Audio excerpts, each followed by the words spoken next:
berarti kan secara ekonomi juga terjadi goncangan juga di Jerman, ya kan? Betul. Jerman duluan Nah, resesi, Be. padahal relatif negara yang kaya, negara yang makmur, ya kan? Secara umum juga masyarakatnya relatif lebih sejahtera dari Indonesia, kan? PDB-nya mungkin lebih tinggi dari Indonesia. Jauh lebih tinggi. Jauh lebih tinggi daripada Indonesia. Nah, bagaimana tadi dijelaskan kebijakan-kebijakan ekonomi, apa yang dilakukan pemerintah sehingga banyak PHK, banyak perusahaan tutup ini tidak membuat negara menjadi sangat terpuruk ya dengan lockdown total. Indonesia nggak lockdown total loh, nggak lockdown total, tapi banyak orang yang ribut ya kan. Nah di sana lockdown total. Bagaimana situasinya di Jerman waktu itu? Ya, jadi di lockdown yang pertama, pemerintah tuh langsung mengeluarkan kebijakan untuk dunia usaha. Dia akan menyelamatkan dunia usaha, khususnya sektor-sektor yang informal yang saya bilang tadi ya. Ya ekonomi kan lebih banyak sektor informalnya sebetulnya kan, termasuk di Jerman. Jerman itu kan sekarang perusahaannya lebih pendapatannya lebih banyak didukung sama sektor-sektor yang kecil. Jadi kayak UKM. Okay. Oh, ya, jadi perusahaan ya? besar tuh ada ya. Mercedes, BMW, dan lain sebagainya, perusahaan-perusahaan besar itu dia menyumbang. Tapi lebih banyak sebetulnya sumbangannya dari UKM. Jadi pemerintah Indonesia itu sebetulnya harusnya kejar yang itu tuh. Nah, jadi pemerintah berpikir, oh ini UKM ini bakalan gulung tikar. Akhirnya mereka kasih bantuan langsung tunai ke perusahaan-perusahaan, itu langsung ditransfer ke rekening mereka. Dikasih mereka duit juga.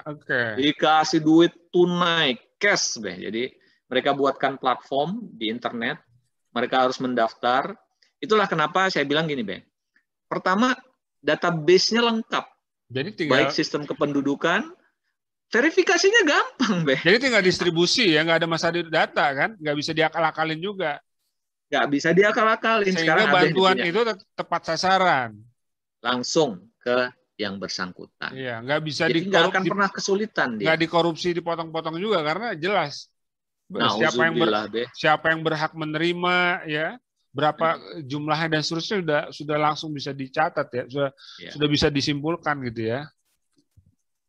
Abe udah bisa langsung menyimpulkan sendiri. Negara ini banyak orang yang tidak beragama, tapi ketika dia korupsi itu aib. Jadi itu sangat jarang. Bahkan soal waktu. Jadi orang untuk korupsi atau tidak mesti punya agama ya di Jerman. Astagfirullahaladzim. Maksud saya, kita yang beragama saja, ya seharusnya bisa belajar pada orang yang tidak beragama untuk urusan itu. Ya itu artinya untuk menjadi baik itu bahkan tanpa agama pun orang bisa. Apalagi orang beragama, mestinya levelnya kan lebih tinggi toh. Lebih tinggi. Levelnya mestinya lebih tinggi, ya kan? Untuk berbuat kebaikan bahkan. Ngopi dulu, ngopi. Iya, udah habis nih.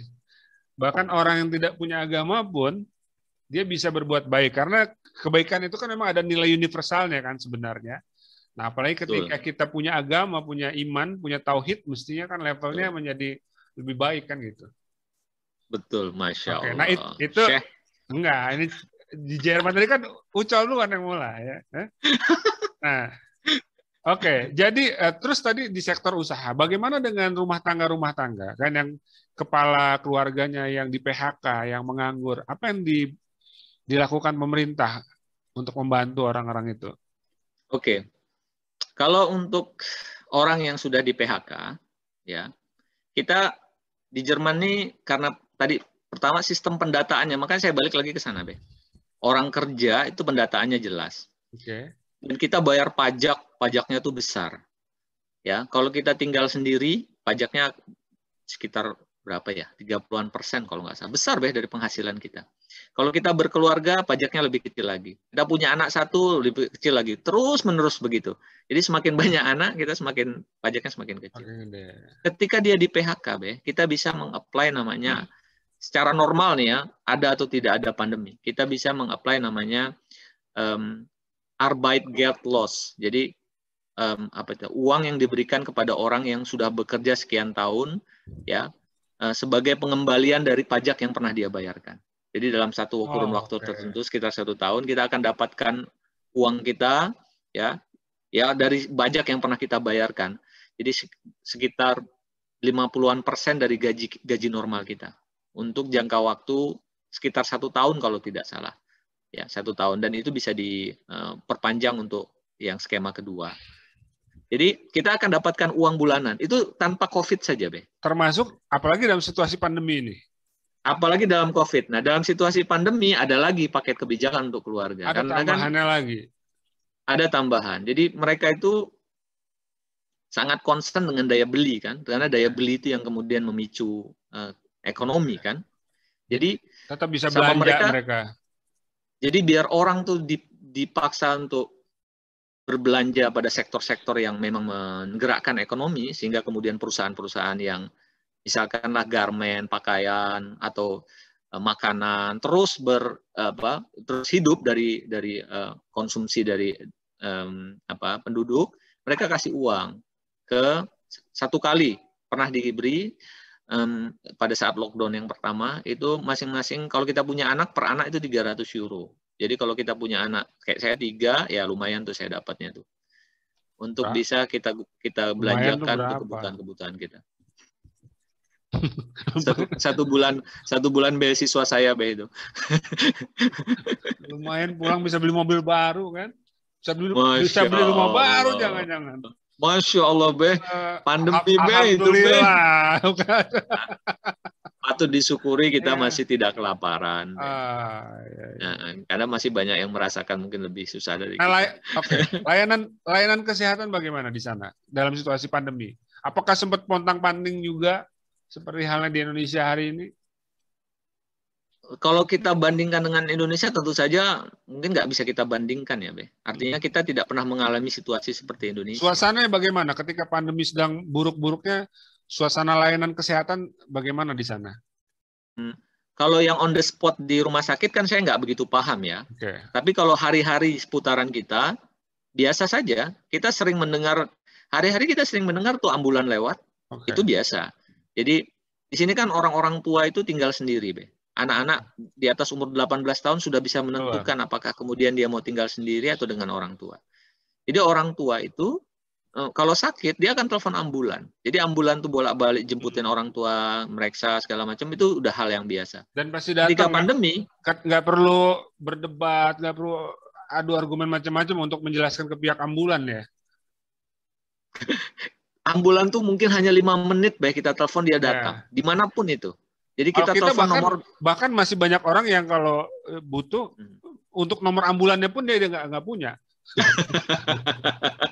Nelpon siapa ya gitu? Ya, ini karena sistem pendataannya jelas, jadi kita nomor ambulan itu kan yang hanya 3 digit, tinggal kita bilang, saya butuh ambulan, lokasi saya di misalkan tempat saya nih, Engelbertusstraße 5. Dia akan menghubungi ambulan paling dekat dengan area saya dan itu akan datang mungkin tidak lebih dari 5 menit 10 menit.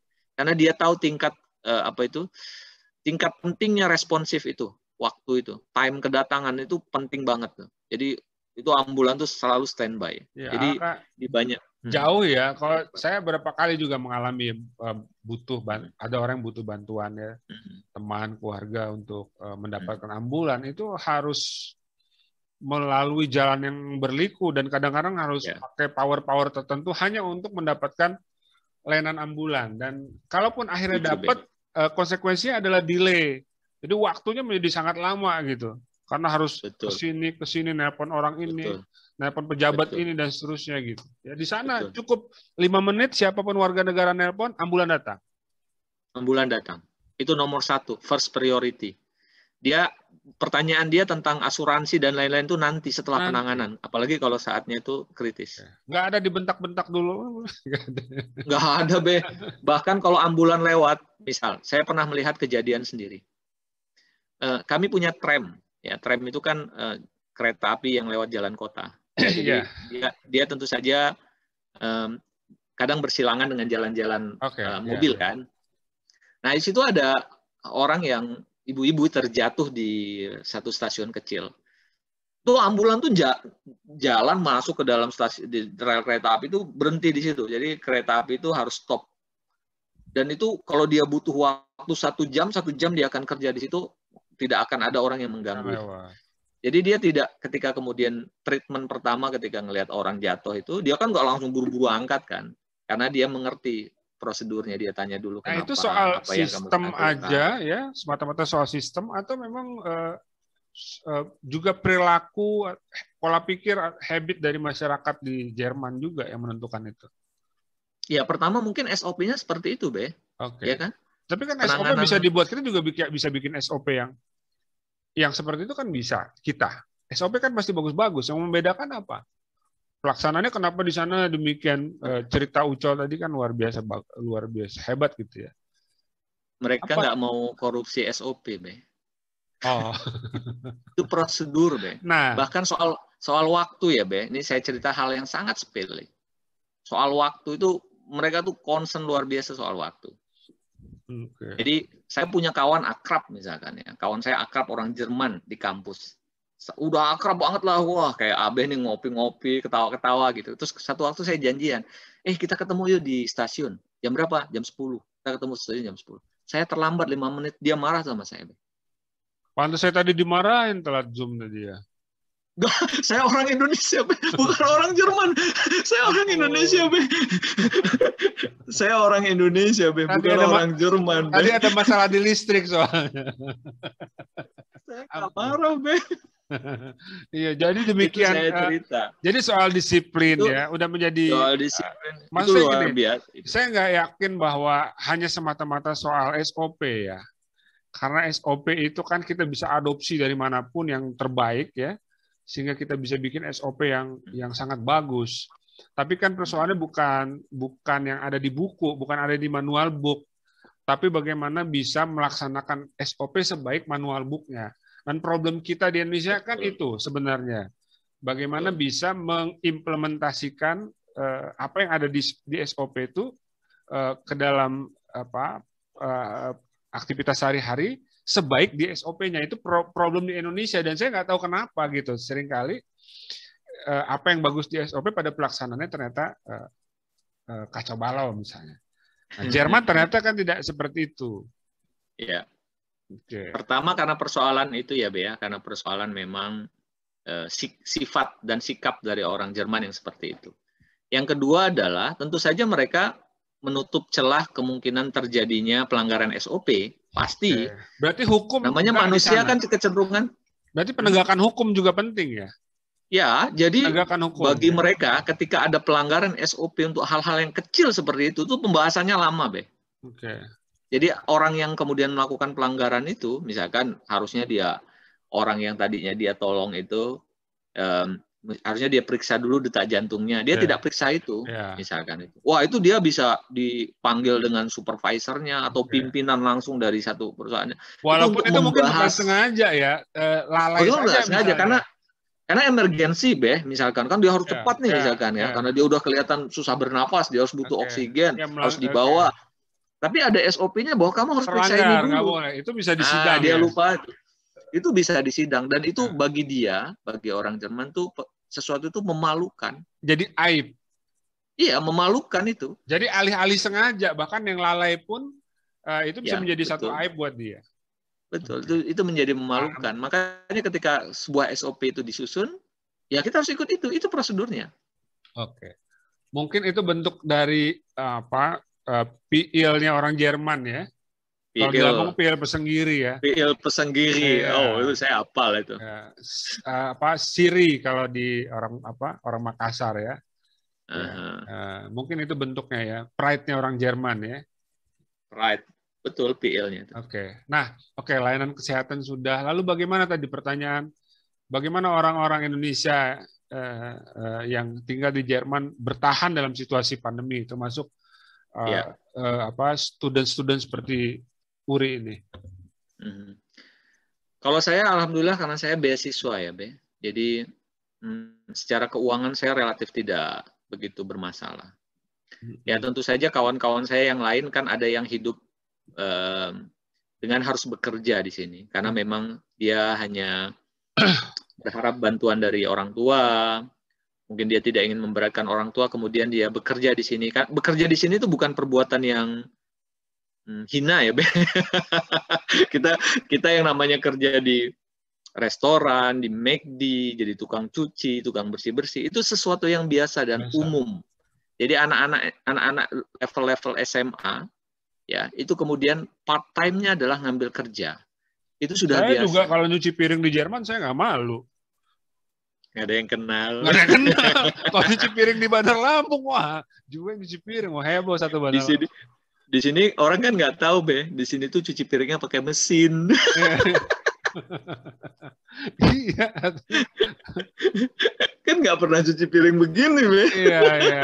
Tinggal masukin ya, seret keluar ya. Iya. Masukin, kasih sabun ya kan, keluar ya. Kasih sabun, biarin setengah jam, Iya, keluar, udah cuman bersih, udah mencet anget, tombol doang kan? mencet doang. Ya. Cuman kalau pecah dimarahin piring. Iya, Kalau iya. pecah kan banyak tuh. Kalau Ya. piringnya pecah kena marah. Nah, banyak warga Indonesia juga yang bekerja di sana. Banyak, Be. Termasuk Jadi mahasiswa. Termasuk mahasiswa. Jadi mahasiswa banyak yang bekerja. Ya kadang saya juga ngambil kerjaan part time. Why not? Kenapa enggak? Sabtu Minggu saya kosong, saya part time. Saya cari kerjaan part time. Ngapain misalnya? Lumayan. Kalau saya beberapa kali saya jadi asisten laboran namanya. Jadi ada satu perusahaan Part time-nya keren. Itu bahasa keren saya. Part time-nya keren mengojek gitu kan. Apa? Ya kalau saya pernah kerja di hostel. Saya pernah kerja di hostel, saya pernah. Ngapain? Untuk bagian membersihkan bed kamar saya pernah. Dan itu hanya saya ambil seminggu sekali. Saya pernah lakukan itu. Ketika pertama kali uangnya lumayan. Pertama kali saya datang ke Jerman, beasiswa saya belum turun. Ya karena persoalan administrasi dan lain-lain. Sehingga terlambat dan saya butuh uang. Sehingga kemudian saya diajak kawan kerja part-time, Pak, sambil nunggu beasiswa. Oke. Dan itu bisa mencukupi bulanan bayaran saya. Meskipun tidak total keseluruhan. Tapi saya terbantu dengan itu. Saya pernah kerja itu, Be. Jadi makanya saya pernah cerita soal cuci piring, Be. Kan harusnya Abes curiga. Kenapa kok Ucol ini tahu tentang cuci piring pecah-pecah itu? Wah, nggak curiga kan, bisa baca itu. Oh, bisa baca. Iya, diceritain orang juga bisa tahu gitu. Jadi ya, gitu, jadi bisa secara ekonomi bisa bertahan. Secara lain-lain kehidupan bagaimana hidup hanya di rumah, lockdown berbulan-bulan, ya bagaimana keluarga bisa beradaptasi dalam situasi yang tidak normal seperti itu? Mungkin karena kesadaran kolektif ya, Be, ya. Jadi ya mau nggak mau kita nggak punya pilihan. Kita di rumah ya nikmatin apa aktivitas di rumah. Itu kan di apartemen. Ucol tinggal di apartemen. Kami di apartemen. Sebagian besar kalau di Jerman kan tinggal di apartemen. Kalau tinggal di rumah itu mewah, Be. Abe ini rumahnya mewah. Iya. Namanya apartemen kecil, kotak-kotak semua, Be. Lalu kebutuhan hidup sehari-hari untuk makan dan sebagainya bisa belanja. Kita belanja keluar. Karena kan toko esensial buka. Tetap bisa keluar rumah. Supermarket, toko kebutuhan pokok. Di sini saya ada toko Turki. Kita bisa beli daging halal, hal semua buka. Tapi dengan protokol yang ketat ya. Makanan halal mudah didapat di sana, di sekitar tempat. Alhamdulillah. Alhamdulillah. Dan makanan orang mahal, makanan halal bukan mahal. Makanan halal. Dan protokol ketat. Jadi dari awal pun di sana orang-orang pakai masker dan sebagainya. Pakai masker, jaga jarak. Jadi yang namanya ibu-ibu marahin, ya di sini kan yang rewel tuh kita sebut oma. Oma itu nenek-nenek. Dan nenek itu wah, tuh rewel kalau dia, "Oh, kamu nggak pakai masker." Meskipun kita sambil ngedumel kan, gitu. Tapi ya mau nggak mau kita pakai masker. Oh, di sini kan udah separah ini, masih banyak orang yang bahkan untuk pakai masker pun susah, diomongin malah marah. Kemarin dimarahin orang di Facebook gitu gara-gara ingetin orang pakai masker gitu. Di sana kesadaran untuk prokesnya cukup baik. Relatif lebih baik. Yang kemudian melakukan hal-hal seperti itu tuh ya kita bisa hitung dengan jari. Mayoritas kesadarannya baik. Kesadaran baik. Nah, hari-hari ini masih suasana pakai masker keluar dan seterusnya itu masih berlangsung. Alhamdulillah kami kalau di luar sekarang sudah tidak pakai masker lagi. Enggak pakai masker. Tapi di ruangan wajib. Nah, kalau outdoor nggak perlu pakai masker. Outdoor kita nggak perlu pakai masker. Tingkat efektivitas kita, tingkat infeksi kita, infeksi kita rendah. Sekarang. Dan kita turun terus. Kematian kita di bawah 50-an kalau nggak salah. Satu hari se-Jerman di bawah 50. Iya, kemudian tingkat penularan itu sekitar 1000-an, itu rendah sekali. se-Jerman Modal sempat dengan puluhan jumlah ribu. penduduk 80-an Iya, juta. pernah sangat besar juga di Jerman padahal tadinya. Pernah sangat besar. Kita Iya, pernah iya. di urutan 3 atau 4 Iya, iya, terbanyak iya. Iya, sedunia. betul, betul. Ya. Iya. Tapi ya itu, jadi kita lakukan lockdown yang pertama, terus kemudian yang parah adalah lockdown yang kedua, Be. Itu mendekati Christmas, Oke. Desember, Natal. Oh. Nah, itu sampai kalau Abe nonton Angela Merkel tuh sampai gini-gini, saya mohon maaf. Iya. Saya mohon maaf, ini demi oma, demi opa, demi orang tua kalian. Saya harus ambil keputusan ini. Oh, luar biasa itu. Dan itu dibikin meme sama orang-orang di Twitter berulang-ulang. Itu menunjukkan bahwa dia itu bukan dia yang ambil keputusan, tapi karena by system dan data yang menunjukkan. Sudah salaman belum di sana? Orang udah mulai salaman lagi? Kalau pakai masker kan sudah mulai enggak di luar? Masih tos begini. Masih tos. Salaman enggak ya? Lebih masih jaga jarak. Tentu. Makan kan di luar gitu sudah mulai normal. Sudah normal. Restoran sudah buka. Restoran, tempat-tempat wisata segala macam sudah mulai buka lagi. Sudah buka. Sekarang transportasi umum? Summer variant. Transport umum udah buka. Dari dulu sejak lockdown pun transportasi buka. Dan di transportasi umum orang pakai masker sekarang atau enggak? Wajib. Masih mandatori. Transportasi umum tetap pakai masker. Tetap wajib, mandatori.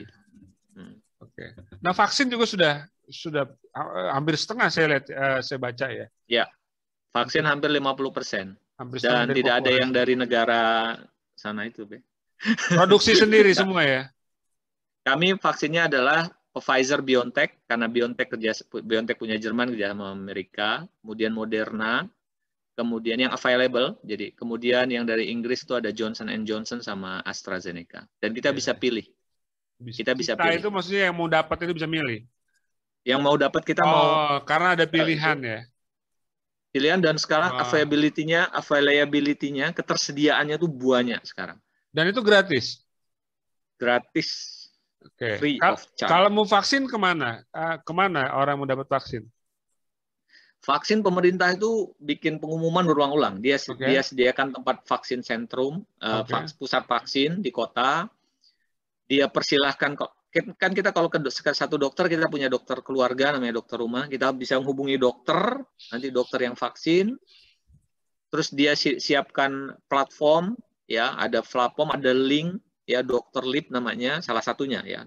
Dari situ kita bisa klik mana area yang punya availability dari vaksin, tinggal pilih, langsung ke praksisnya. Praksis itu apa? Kliniknya, langsung ke kliniknya, kita pilih jadwal kapan mau divaksin, pilih vaksinnya apa, terus isi data, dikasih waktu berangkat vaksin. Banyak hoax soal vaksin nggak di sana? Yang mana? Hoax yang apa nih? Hoax ya macam-macam. Kalau di sini kan banyak hoaxnya tuh. Nanti kalau divaksin ada dipasangin chip, bisa dikendalikan oleh Bill Gates, ya? Ada. Macam-macam. Ada, Be. Ya. Ada. Nanti, itu ada kelompok tertentu juga yang percaya itu. Oke. Tapi bahkan secara umum tidak mempengaruhi upaya vaksinasi secara umum tidak ya? Secara umum tidak, Be. Itu hanya kelompok kecil. Kelompok kecil. Cuman gini, Be, ya. Semua kan pakai rasionalitas saja. Semua tuh pakai rasionalitas saja. Semua tuh pilihan-pilihan aja. Pilihannya begini. Kita pakai vaksin, ya. Kemudian ada yang meninggal, AstraZeneca atau apalah. Pfizer pun ada yang meninggal pakai vaksin. Ya kan? Karena dianggap bahwa wah ini tidak sesuai lah, terus kemudian ada autoimun lah, kemudian ada dipasangi chip lah, kemudian kita bisa jadi kayak robot lah, macam-macam lah, itu ya. Itu satu pilihan. Tapi pilihan lain kalau kita nggak divaksin juga sama. Kita akan kena virus lah, kita akan mati lah, kita nggak bisa bernapas lah, kita nggak bisa pergi ke luar negeri lah, kita nggak bisa jalan-jalan lah karena nggak ada sertifikat lah, macam-macam. Mau pilih yang mana sekarang akhirnya kan? Sekarang pilih yang mana? Udah. Jadi orang Jerman pakai rasionalitas saja. Orang Jerman paling senang. Semua ada risikonya. Semua ada risikonya. Dan orang Jerman tuh paling senang jalan-jalan, Be.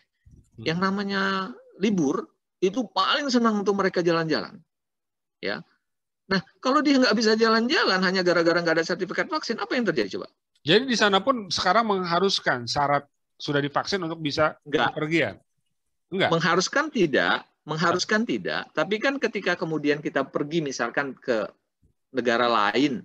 Negara lain yang mensyaratkan kan? Oh, oke. Kamu kalau mau masuk negara saya kan harus pakai vaksin Ya, kan? iya, Indonesia iya. misalkan sekarang. Ya, Indonesia kalau masuk ke Indonesia harus pakai bukti vaksin, ada ya, sertifikat vaksin. Atau ketika sampai di sana divaksin lah pakai vaksin yang ya, andalan Indonesia ya, itu ya, kan. ya. Nah, Jangan pilihannya coba. jangan Sekarang ngejek Indonesia, Ge. enggak ngejek, Be. Enggak ngejek, Be. Maksudnya memang itu yang kita dapatkan. Saya paham Ya, bahwa mendapatkan vaksin itu bukan urusan mudah. oke. Betul, Be. Tapi kan kalau kita punya pilihan kayak Ya, saya kan punya pilihan nih. Saya pulang ke Indonesia mau divaksin pakai yang vaksin di sana atau saya vaksin di sini kan saya ya. bisa milih kan mana yang tingkat efektivitas Karena paling tinggi. ada banyak pilihan. Ada banyak pilihan. Nah, itu maksud saya itu pilihannya orang Jerman ketika dia mau pergi ke satu tempat. Taruhlah Indonesia, kan dia dihadapkan pada pilihan itu. Ya, Kamu lebih baik dia datang vaksin ke dulu Indonesia di Jerman. divaksin. Nah, bahkan ada vaksin yang sekarang lagi trending naik di Jerman. Itu namanya Johnson & Johnson. Dia hanya sekali shot, satu kali suntik. Kan senang mereka. Nggak perlu 2 kali. Saya mau jalan-jalan minggu depan. Kalau saya 2 kali, saya harus nunggu 2 minggu Iya, lagi, iya. 3 minggu lagi. Jadi 1 Suntik. kali itu Sekarang setara dengan 2 kali ya. setara dengan 2 kali. Oke. Padahal Oke. Padahal efektivitasnya lebih rendah. Efektivitasnya lebih rendah. Yang si Johnson & Johnson ini. Johnson & Johnson Tapi dibandingkan orang dia. senang karena cuma 1 kali. Karena tujuannya jalan-jalan, Be. Itu Iya. rasionalitasnya orang bisa Jerman. jalan-jalan aja ya. Betul. Nah, Ucal udah divaksin sama keluarga.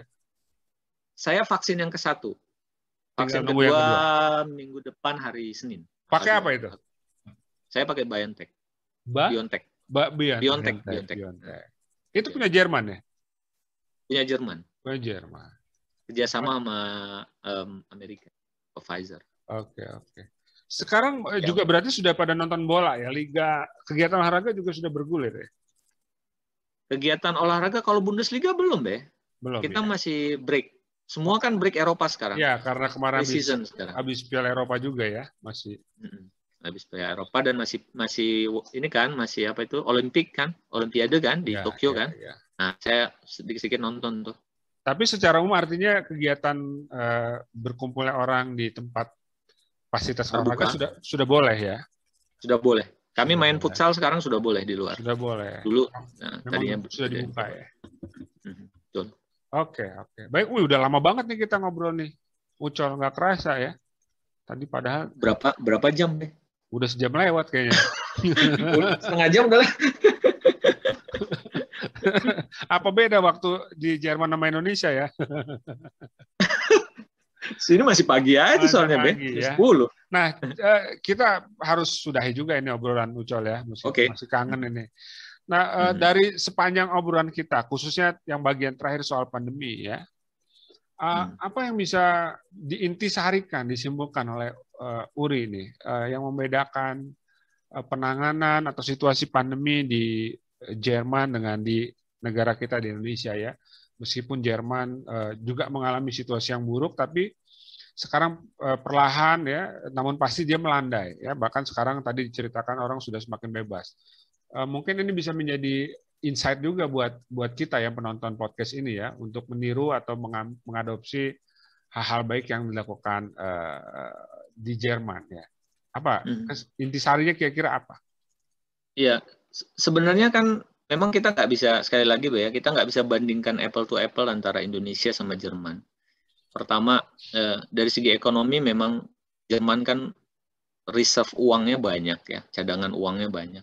Kemudian apa itu fasilitas kesehatannya kan bagus-bagus semua. Tingkat apa itu kelas rumah sakitnya itu di tiap kota itu sama, Be. Jadi fasilitasnya itu lengkap, standar. Bahkan universitas itu punya rumah sakit yang standarnya tinggi sekali. Ya, jadi nggak ada rumah sakit favorit ya, nggak ada ya? Tidak ada, sama semua. Tidak ada. Sama, standar rumah sakitnya itu relatif sama. Jadi kita mau dikirim ke rumah sakit mana aja kita merasa safe. Sama. Nah, kemudian terkait dengan kebijakan, kalau terkait dengan kebijakan, ya tentu saja menurut saya mungkin yang diambil pemerintah Indonesia juga sudah baik. Nggak mungkin dia lockdown total. Mungkin lebih banyak orang meninggal gara-gara nggak bisa makan, Be. Kalau di sini kita lockdown total, orang nganggur dikasih uang. Gitu kan? Terus kemudian kita toko-toko yang kemudian hampir bangkrut dikasih uang gitu loh. Fresh money, Be. fresh money langsung ke rekening orangnya kan. Nah Indonesia kan nggak bisa begitu. Karena kita nggak Indonesia punya uang ya. Kita nggak punya uangnya dan kita harus bernegosiasi dengan ekonomi. Ketika kita mau ngurusin kesehatan, kita harus bernegosiasi dengan ekonomi. Kalau menurut saya kuncinya nggak ada yang lain memang, B. Itu memang harus dari kita-kitanya juga. Misalkan begini. Pemerintah udah tahu, masyarakat, betul. Kita nggak bisa selalu mengandalkan pemerintah. Karena dalam posisi ini pemerintah itu cuma bisa ngasih warning atau ngasih rambu-rambu aja. Semuanya baliknya ke masyarakat. Ya, karena memang nggak bisa ketegasan yang diambil. Ketegasan seperti Jerman maksud saya. Karena konsekuensinya Jerman sudah siap. Indonesia konsekuensinya dia mungkin belum siap untuk menghadapi hal yang seperti itu. Jadi di kondisi yang seperti sekarang di Indonesia mungkin udah tepat apa yang diambil sama pemerintah. Tinggal masyarakat ikutin aja apa arahan tuh pemerintah. Misalkan, oh kita suruh stay at home, ya udah. Memang kita pilihannya nggak ada lain deh itu. Stay at home. Kami stay at home, betul. Kami stay at home. Karena memang kami juga nggak ada pilihan. Keluar ngapain keluar? Jalanan kosong. Kalau Indonesia sebetulnya masih ada pilihan. Suruh stay at home, tapi ada pilihan di luar. Di luar ada yang masih buka warungnya. Di TV ada yang kita masih tonton, orang masih sering main. Tapi itu kan pilihan mereka. Mereka yang keluar itu, mungkin mereka juga setelahnya terjangkit. Mungkin ya, kita nggak tahu. Tapi ketika kita ngikutin arah pemerintahan suruh stay at home, ya itu memang harus kita lakukan. Untuk sedikit bantu pemerintah lah gitu. Dan meskipun itu ketika kita melakukan itu kan bukan untuk pemerintah sebenarnya, untuk kita sendiri kan, keselamatan kita semua. Jadi tapi mau pendukung atau oposisi pemerintah, ketika kita taat terhadap protokol kesehatan misalnya, itu kan buat kita sendiri kan. Betul, saya setuju.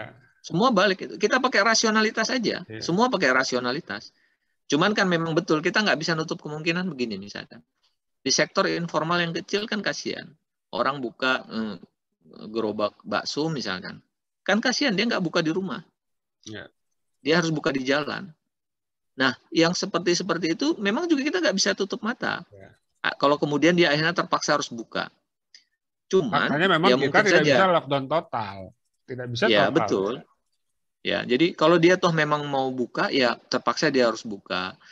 Mungkin dia nanti, ya ini juga saran yang menurut saya tidak baik sih ya. Saya juga nggak bisa kasih saran itu karena berat ya. Misalkan kita ngasih sarannya, kalau kamu mau buka, nanti orang yang beli disuruh ini aja, disuruh apa, bungkus. Kan itu sebetulnya sulit kan kita memberikan saran seperti itu. Orang dia mendapatkan pelanggan aja sulit. Ketika dapat pelanggan dia suruh bungkus. Nah, dia nggak jadi beli dong. Iya kan, dia nggak jadi beli dong. Gitu kan. Nah, kondisi itu ya akhirnya mungkin yang jual bakso mungkin harus bisa menyediakan tempat berjarak. Misalkan seperti itu, duduknya agak jarakan dikit. Dia mengingatkan kalau memang dia lagi duduk pakai masker, Mas. Saya juga pakai masker. Ya hal-hal yang sifatnya sederhana, tapi itu sangat membantu. Masker itu bukan persoalan sepele menurut saya, Be. Itu persoalan yang esensial. Masker, Be. Masker. Kita mungkin akan terlihat seperti alien kalau kita pakai masker. Tapi itulah proteksi kita dan proteksi buat orang. Cuman itu, Be. Ya mungkin gitu sih menurut saya sih. Ya kita nggak bisa bandingin apple to apple antara Indonesia. Tapi kan tentu ada hal baik yang bisa kita adopsi kan, gitu ya, soal sikap. Betul. Masyarakat, soal konsistensi pemerintah dan seterusnya ya. Walaupun sekali lagi pilihannya itu ada kita. Iya, kita tidak bisa membandingkan Indonesia dengan Jerman, apalagi membandingkan Indonesia dengan Singapura. Ini hari-hari juga banyak nih orang Indonesia ngebandingin dengan Singapura ya. Waduh. Iya. Orang dengan Jerman aja nggak bisa dibandingin, apalagi dengan Singapura. Oke. Baiklah, Ucol. Kalau mau dipanjangin nanti durasinya terlalu lama dan bisa kabur orang yang nonton kita nanti ya. Iya. Tapi terima kasih banget. Kita ngobrol-ngobrol santai lagi. Saya terima kasih banget Ucol mau berbagi waktu ya. Di tengah kesibukan menyelesaikan studi, semoga studinya cepat selesai. Amin ya Allah. Bisa segera kembali ke Indonesia. Indonesia juga makan bakso Sony Be, kangen banget saya. Iya, walaupun Sony-nya ada kabar mau pada keluar Bandar Lampung. Tapi nggak bisa kita bahas di sini ya. Semoga sehat semua dan saya berharap segera pulang karena kalau lebih lama di Jerman tadi aja kami terus keluarnya, udah ngerasa kayak orang Jerman betulan ya, kami. Nggak, Be, saya pulang, Be. Darah saya masih merah, tulang saya masih putih. Tambah lama nanti betul-betul jadi orang Jerman ya.